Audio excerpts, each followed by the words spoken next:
My name is Nathan, and this is the story of how my life changed in ways I never expected. It all started 6 months ago when I moved into a two-bedroom apartment in downtown Chicago. I was 24, fresh out of a relationship with my girlfriend of 3 years and desperately in need of a change. The apartment was perfect, spacious, affordable, and in a great neighborhood. There was just one catch: I needed a roommate to help cover the rent. That's how I met Jordan. He responded to my Craigslist ad within hours of me posting it. His message was brief but friendly. "Hey, I'm Jordan, 25, graphic designer, clean, quiet, and desperately need a place. Can I come see it today?" When he showed up that afternoon, I was immediately struck by how different he was from what I'd imagined. I don't know why, but I'd pictured some nerdy, introverted guy who'd spend all his time in his room.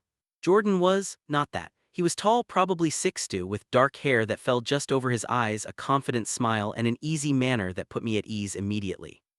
"This place is perfect," he said after I'd given him the tour. "When can I move in?" "You don't want to think about it?" I asked, surprised. He shrugged. "I've seen 5 apartments today. This is the nicest one and you seem cool. Why wait?" And just like that, I had a roommate. The first few weeks were easy, too easy maybe. Jordan was exactly what he'd promised: clean, considerate, and surprisingly good company. He worked from home most days, freelancing for various design firms, and I worked at a marketing agency downtown. We fell into a comfortable routine: coffee together in the mornings before I left for work, occasional dinners when we were both home, lazy Sundays watching sports or movies. But there were moments, small moments that I didn't think much about at first, that felt different. The way Jordan's hand would linger on my shoulder when he passed behind me in the kitchen, how he'd sit just a little too close when we were on the couch, the way his eyes would follow me when he thought I wasn't looking. I told myself I was imagining it. Jordan had mentioned casually early on that he was gay. I was straight, or at least I'd always identified as straight. I'd had girlfriends, enjoyed dating women, never questioned my sexuality. So whatever I was sensing from Jordan, it was probably just my imagination, or maybe just his personality. Some people are naturally more tactile, more affectionate. It didn't mean anything. But then came the night that changed everything. It was a Friday night about 2 months after Jordan had moved in. I'd had a brutal week at work, tight deadlines, demanding clients, the usual corporate nightmare. I came home exhausted, dropped my bag by the door, and collapsed on the couch. Jordan emerged from his room a few minutes later. "Rough day." "Rough week," I corrected. "I'm dead." "You look it," he said with a sympathetic smile. "You eaten?" "Not yet, too tired to think about food." "I'll order something, pizza." "Perfect." While we waited for the food, Jordan grabbed 2 beers from the fridge and handed me one. We sat on the couch, not talking much, just decompressing. The TV played some mindless show neither of us was really watching. "You're really tense," Jordan observed after a while. "Your shoulders are up around your ears." I rolled my neck, hearing it crack. "Yeah, I've been hunched over my computer all week. Everything hurts." "Want me to help with that?" I looked at him, confused. "Help how?" "I'm pretty good at massages," he said. "Took a class once, figured it might be useful."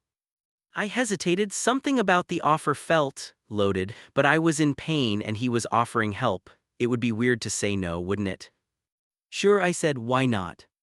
"Cool, turn around." I shifted on the couch so my back was to him. A moment later, I felt his hands on my shoulders, and despite my exhaustion, I was suddenly very aware of every point of contact. His hands were warm and strong, and he knew what he was doing. He worked the knots in my shoulders with practiced efficiency, and I felt myself starting to relax despite the strange intimacy of it. "Better?" he asked after a few minutes. "Much," I admitted. "Where'd you really learn to do that?" He laughed. "I told you, took a class. My ex had chronic back pain, so I figured it out." "Your ex is missing out," I said without thinking. There was a pause, his hands stilled on my shoulders. "Yeah." Something in his voice made my heart rate pick up. "I just mean, you're good at this." "Thanks." His hands resumed their work, but the atmosphere had shifted somehow. The air felt thicker, charged with something I couldn't name. The doorbell rang. The pizza had arrived. Jordan's hands left my shoulders, and I felt their absence more acutely than I wanted to admit. After that night, something changed between us. Or maybe I just started noticing what had been there all along. Jordan's touches became more frequent, a hand on my back as he passed, his leg pressed against mine when we sat on the couch, his fingers brushing mine when he handed me something. And I didn't pull away. I told myself it was harmless. We were friends, roommates. Some friends are physically affectionate. It didn't mean anything. But late at night, lying in bed, I'd think about those touches. About the way my skin seemed to remember everywhere he'd made contact. About how I'd started looking forward to those casual moments of connection. I'd never questioned my sexuality before, but now I found myself wondering, was I attracted to Jordan? It seemed impossible. I'd never been attracted to a man before. But then again, I'd never known a man like Jordan before. One Saturday night, about 3 months into living together, we decided to go out. There was a new bar that had opened a few blocks away, and we were both in the mood to blow off some steam. We started with beers, moved on to whiskey, and by midnight, I was pleasantly drunk and feeling more relaxed than I had in weeks. "I like you, Nathan," Jordan said suddenly. We were at the bar, standing close because it was crowded and loud. "I like you too, man," I said, clapping him on the shoulder. "You're a great roommate." "That's not what I meant." His eyes locked on mine, and even through my alcohol-induced haze, I understood what he was saying. My heart started pounding. "Jordan." "I know," he interrupted. "I know you're straight. I know this probably makes you uncomfortable, but I've been holding it in for months and I needed you to know." I should have said something then, should have established boundaries, made it clear that I wasn't interested, that I couldn't be what he wanted. But I didn't. Instead, I just stared at him, my mind racing, my body hyper-aware of how close he was standing. "Let's get out of here," I said finally. We walked home in silence.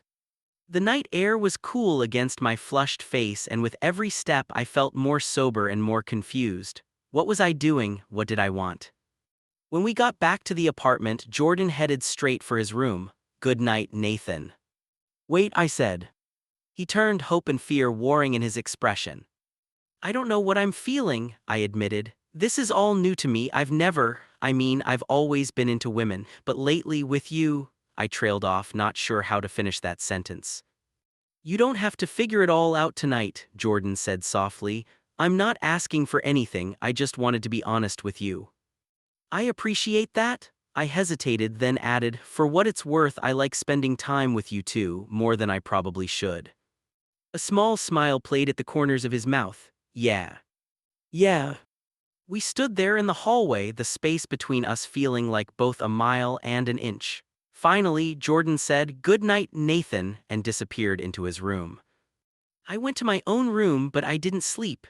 I lay awake for hours thinking about Jordan, about myself, about everything I thought I knew about who I was. The next few weeks were torture. The tension between us was palpable, a living thing that filled every room we shared. We were both trying to act normal, to pretend that conversation hadn't happened, but it was impossible. Every glance felt loaded. Every accidental touch sent electricity through my body. I started researching sexuality online late at night, reading about people who discovered they were bisexual later in life or who identified as mostly straight. I learned that sexuality exists on a spectrum, that it's okay to not have everything figured out, that attraction is complex and multifaceted. But knowing all that intellectually didn't make the reality any less terrifying. Then came the night that everything changed. It was a Thursday. We'd both had long days and we'd fallen into our usual routine: dinner, TV, beers. But there was an undercurrent of tension that neither of us was acknowledging. Jordan was sitting on one end of the couch, I was on the other, and there was a carefully maintained space between us.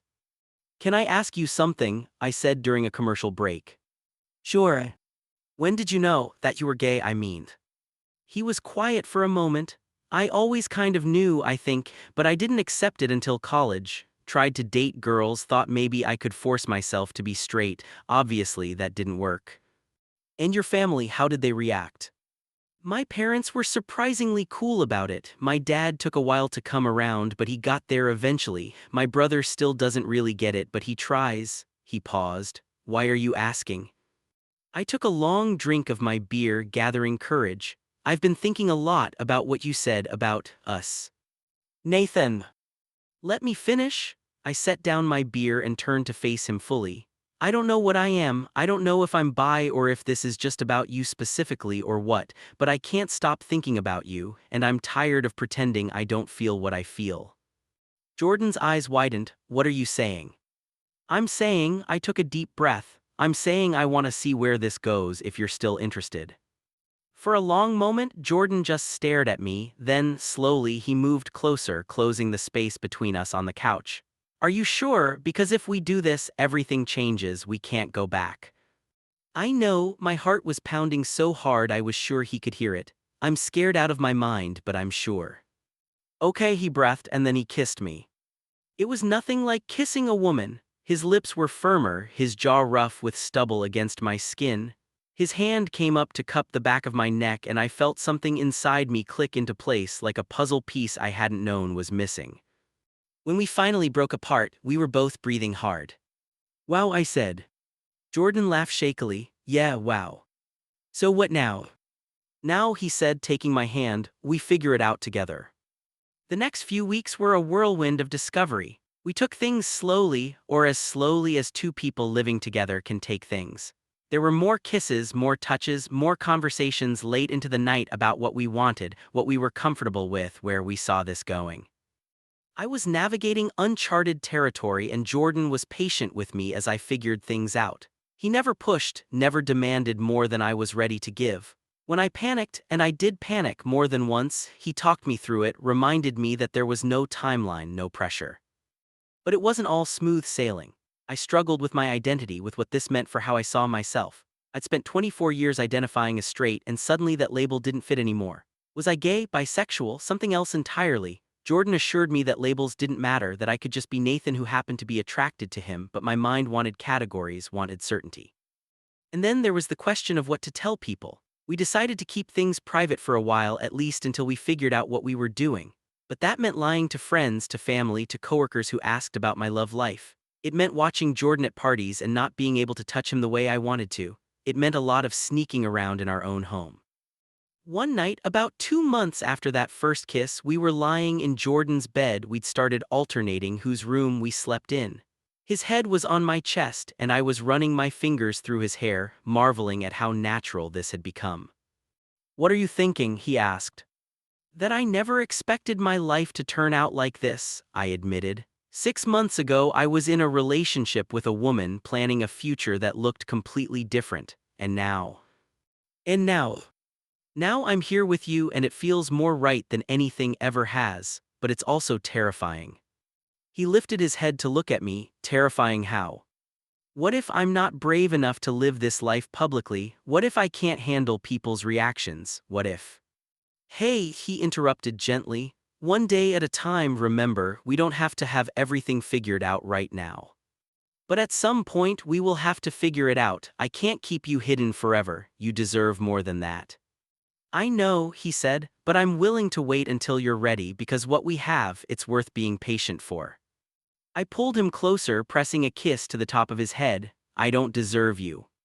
"Yeah, you do." He was quiet for a moment, then added, "For what it's worth, I think you're braver than you give yourself credit for. You took a huge leap being with me, the rest will come when you're ready." The turning point came 3 months later. My best friend from college, Mike, was getting married. And he'd asked me to be his best man. The bachelor party was in Vegas, a long weekend of drinking, gambling, and debauchery.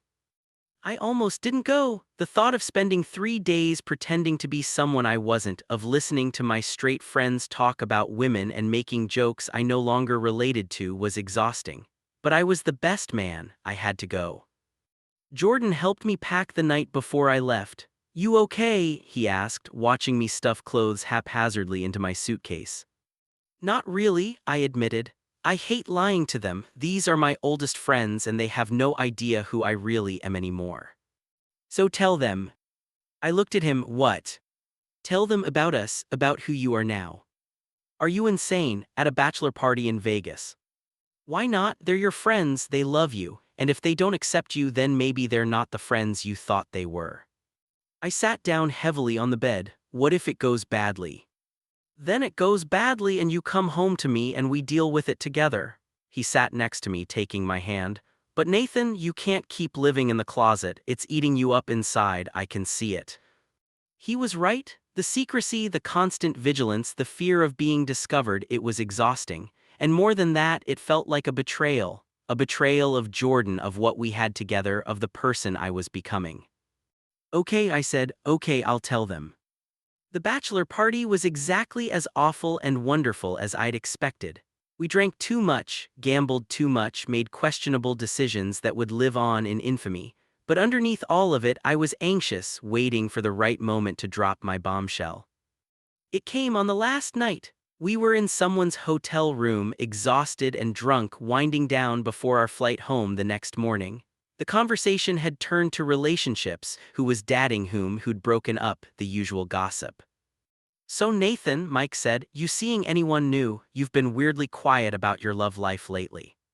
This was it, my moment. My heart was pounding, my palms sweating. I could feel everyone's eyes on me. Actually, I said, my voice only shaking a little, yeah, I am seeing someone. That's great, man, what's her name? I took a deep breath. His name is Jordan, we're together.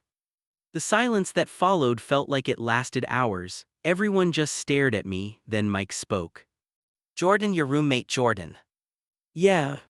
You're dating your roommate, he started laughing. Dude, that's such a cliché, what happens if you break up? And just like that, the tension broke. Everyone started laughing, asking questions, making jokes. There were a few awkward moments, one guy who got quiet and weird, another who asked some insensitive questions, but overall it was okay, better than okay. Mike pulled me aside later. Hey, I just want you to know I'm happy for you. If this guy makes you happy, that's all that matters. Really? Really, though I gotta say, I never saw this coming. I laughed, neither did I, man, neither did I. When I got home from Vegas, Jordan was waiting at the apartment. The moment I walked through the door, I dropped my bag and went straight to him. How'd it go? He asked anxiously. It went good, really good actually. Yes. Yeah, I kissed him right there in our living room in broad daylight, not caring if anyone saw through the windows. I told them about us, about me, and they were cool with it. Well, mostly. Mostly. One guy was kind of weird, but everyone else was great. Mike wants to meet you. Jordan's face lit up. Seriously. Seriously, I'm done hiding, Jordan. I want the world to know about us. Over the next few months, I came out to everyone important in my life. My parents took it harder than Mike had. There were tears, arguments, uncomfortable silences, but eventually they came around. My mom even started asking about Jordan, wanting to know how he was doing when she could meet him. My coworkers were surprisingly unfazed. A few seemed uncomfortable at first, but most just shrugged and moved on. It turned out that in 2024, having a male partner wasn't the scandal I'd built it up to be in my head. The hardest part was redefining my identity. I'd thought coming out would answer all my questions, but it just raised new ones. Was I gay, bisexual, queer? Did I need a label at all? Jordan and I had long conversations about it. He helped me understand that sexuality is fluid, that I didn't need to have everything figured out, that it was okay to just be me, whatever that meant. 1 year later. It's been a year since Jordan first told me how he felt. A year since that first kiss on our couch. A year since my life changed in ways I never could have predicted. We're still living together, still roommates technically, though we've knocked down the wall between our bedrooms to create one large master suite. The apartment is truly ours now, filled with bits of both of us, a physical representation of how our lives have merged. Work is good. My parents are coming around slowly but surely. My friends have accepted Jordan into the group, and watching him laugh with Mike at a barbecue last weekend made my heart feel so full I thought it might burst. But more than any of that, I'm happy. Genuinely, deeply happy in a way I never was in my previous relationships. Jordan knows me in ways no one else ever has. He sees all of me, the good, the bad, the confused, the scared, and he loves me anyway. Sometimes I think about that first day he showed up to see the apartment. How different my life would be if I'd chosen a different roommate, if he'd answered a different ad, if our paths had never crossed. It's terrifying to think how easily we might have missed each other. What are you thinking about? Jordan asks. We're on the couch, our couch, where so much has happened, and I'm in that comfortable space between awake and asleep, his arm around me, my head on his shoulder. Just how lucky I am, I say. Sappy, he teases, but I can hear the smile in his voice. Maybe, but it's true. He kisses the top of my head. I'm pretty lucky too. We sit there in comfortable silence, the TV playing something neither of us is really watching. Outside, the city hums with life, people going about their evenings, each one with their own story, their own journey. A year ago, I thought I knew who I was, I thought I had my life figured out. And then Jordan came along and turned everything upside down. He did it and I didn't stop him. And thank God for that. If you told me 2 years ago that I'd be in a relationship with a man, I would have laughed, I would have said you were crazy. I would have insisted with complete certainty that I knew exactly who I was and what I wanted. But life has a way of surprising us, of showing us that we don't know ourselves as well as we think we do, that identity isn't fixed. That love doesn't follow the rules we try to impose on it. Jordan didn't change who I am, he helped me discover parts of myself I didn't know existed. He gave me the courage to question everything I thought I knew and to be okay with not having all the answers. Sometimes people ask me if I regret anything. If I wish I'd figured myself out sooner or if I'm sad about the years I spent with women thinking I was straight. The answer is no. Every relationship, every experience, every moment of my life before Jordan led me to exactly where I needed to be. I'm not going to lie and say it's always easy. We still face challenges, stares from strangers, ignorant comments, the occasional reminder that not everyone accepts us. But we face them together and that makes all the difference. Last month, Jordan and I talked about getting our own place, something bigger, maybe with a yard, room to grow. We're not in a rush, but we're building a future together, one day at a time.